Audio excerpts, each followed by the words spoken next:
Welcome back to the Sean Trade Show. It is I, Sean Trace, the host of the Sean Trade Show, and I'm working on a new book. Just wanted to tell you guys, I'm kind of excited about this. The book is something that I've been thinking about. People I've been talking to on the podcast have got my creative juices flowing. I'm so ADD. I'm looking for something to hold on to right now when I'm filming. So I'm just going to grab my pen. I'm super ADD. People have been talking to me about some different topics, and I've been going through some things in my own life that have got me thinking about resilience and how to get the life that you want. Not just how to get the life that you want, but how to earn it. So the title of this book is Never Fucking Quit. How to earn the life that you want. But I'm going to go ... for the effing word, for the people that don't want to hear that. But for the people that do, yeah, that's the title. And kind of how I'm going to do it is every week I'm going to do a little bit of a spoken section where I talk about a topic. Yeah. There's going to be 12 total chapters, and each chapter I'm breaking down to 4 parts, and each one of those parts I'll make into a weekly talk. And then from that, I'm going to take my notes and then rewrite them and then put that into kind of a book format. So I'm excited about that. We'll see how it goes. But I want to start off with the first chapter, because the first chapter is really important, because there's something that you got to start off with when you're making choices to earn the life that you want. There's an important thing that happens before everything. The thing that happens before everything, there is a choice, one fundamental choice that you have to make. It's an important choice. And that important choice is this. It's the day that you decide not to be average. It's the day that you decide, I don't want to play the game that everyone else is playing. I want to play something different. I'm going to tell you guys something that I decided a couple of years ago, and I am on a mission of it. And I'll tell you the reason I'm on this mission. I want to be one of the biggest podcasters in the world. And I hope this video can serve as a video reference for that. I want to be a couple of years from now, looking back, going, yeah, that was the moment that I said it to the world. I want to declare. The other day, someone said, hey, it's Sean Trace, the next Stephen Bartlett. And I was like, that's freaking rad.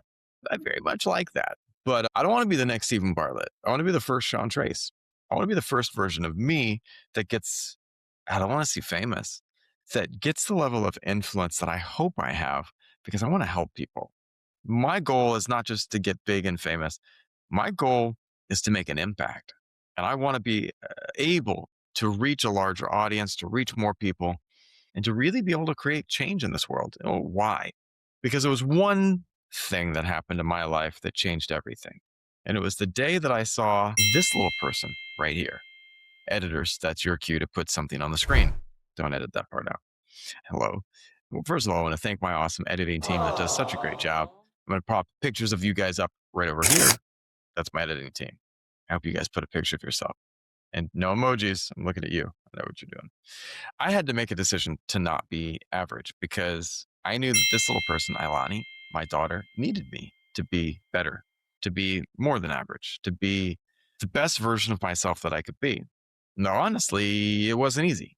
I remember the day that I saw the ultrasound. I was with V, and I was looking at that ultrasound, and they're like, you are going to be the proud father of a little girl. And I broke down in tears. I didn't tell V this, but I cried afterwards, not because I was having a daughter, just because I felt super vulnerable.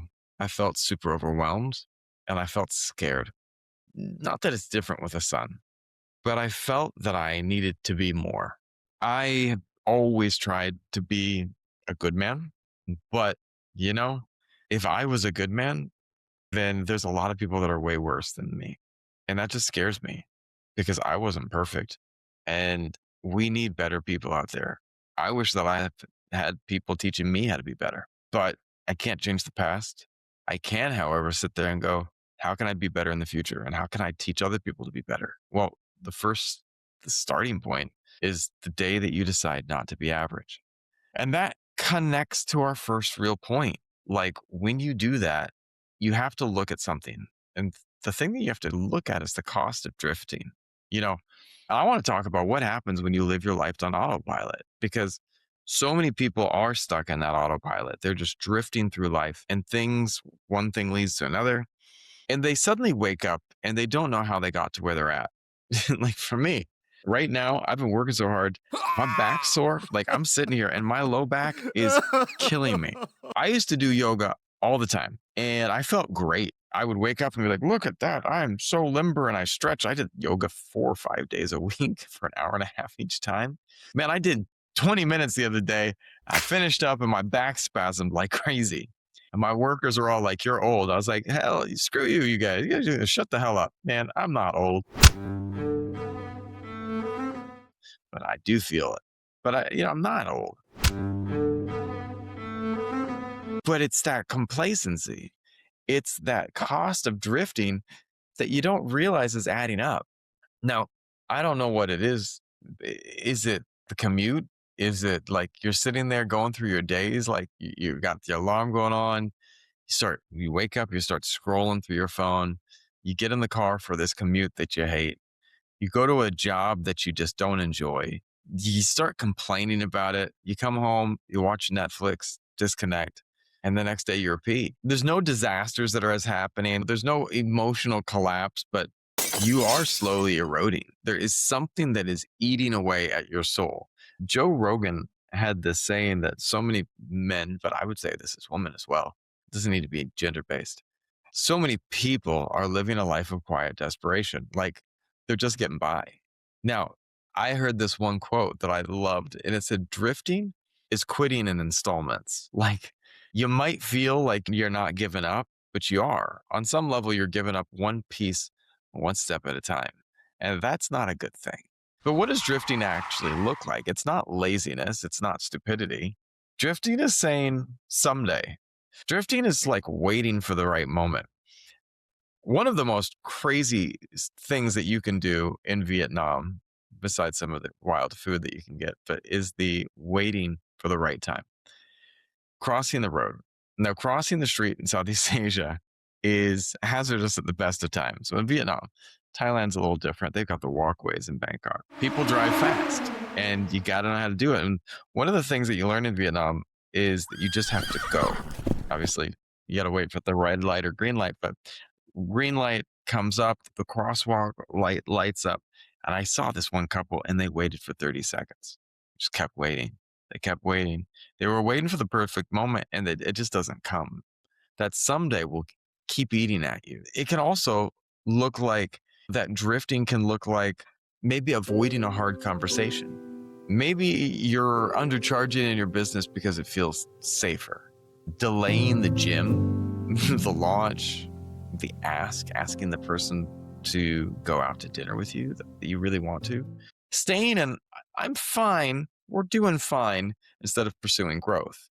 You're hiding behind your comfort and you're mistaking that stability for progress. Now, it feels reasonable, but that's why it's dangerous because you're sitting there in this treadmill and you think everything's okay, but really you're stuck in a box. I have two very sweet, very adorable, very cute Dumbo rats that live over there. They have their house that they live in. And it's a nice little house. We have games, we have treats, we have all these different things. But I notice how they run on the treadmill. They run and they run and they run, and they get nowhere. And I feel like that's a little bit of what's going on here. You might be putting things in, but you're playing it safe and you're not journeying out of that space and you're not getting anywhere. Now, what's the cost of all this? What does it weigh on you mentally? Because drifting creates some challenges. I know that when I start drifting, I start getting anxiety in a bad way. I deal with a lot of anxiety. Another thing that you can get at times is quiet resentment. Why did I do this? Was there a better opportunity that I could have had or could have taken? A lot of people deal with that Sunday night dread, that waking up and you're just scared about what's going to be coming the next day. You're scared of those emails you have to check. And then maybe you start dealing with envy of the people around you. I have to fight this at times that I look at people that are successful around me and I just want to throw hate at times. I want to be angry at them. Why is that guy getting ahead? Why is this person?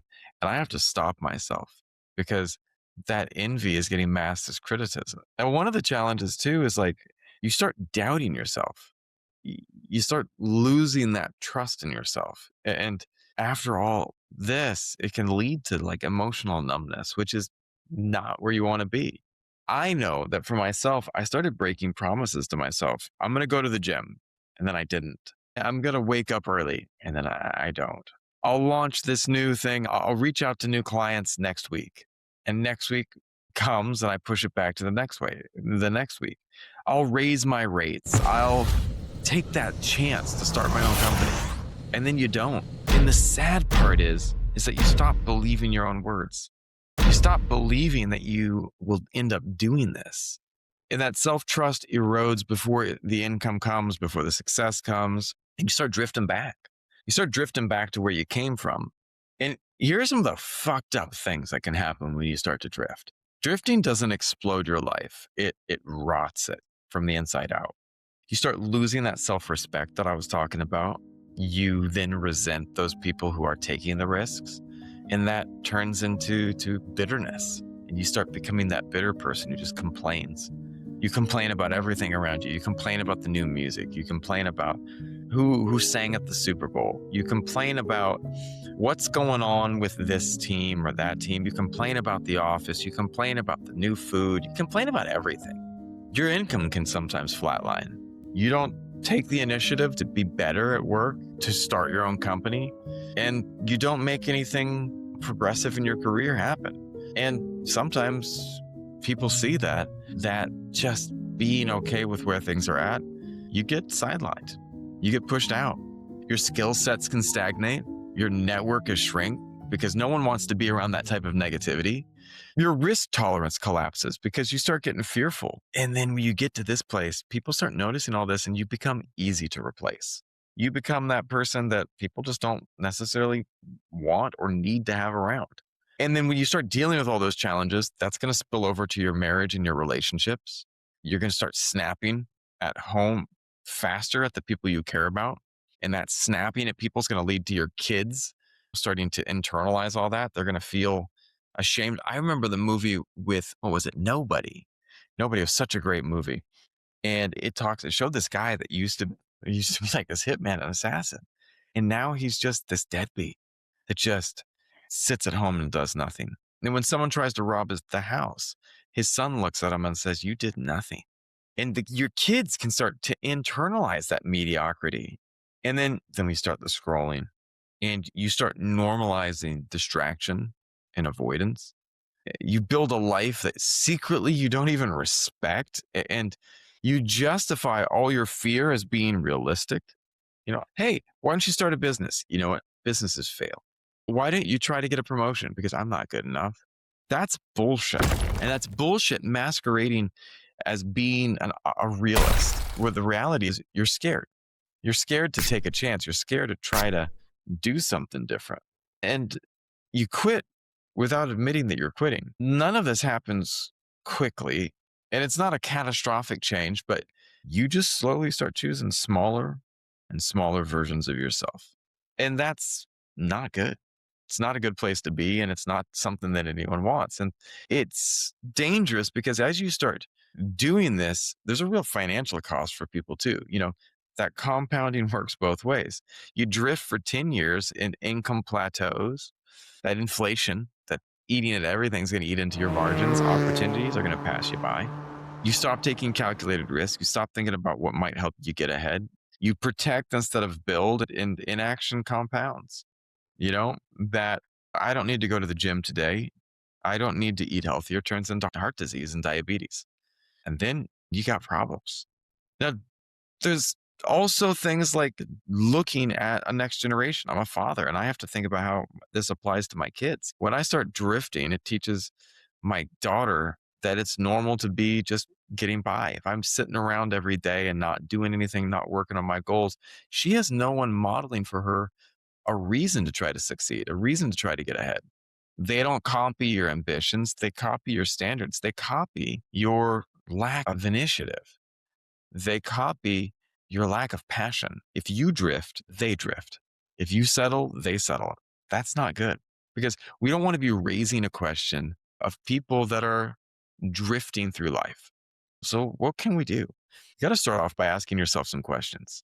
If you keep doing exactly what you're doing right now, where will you be in 5 years? What's it going to look like? Another question.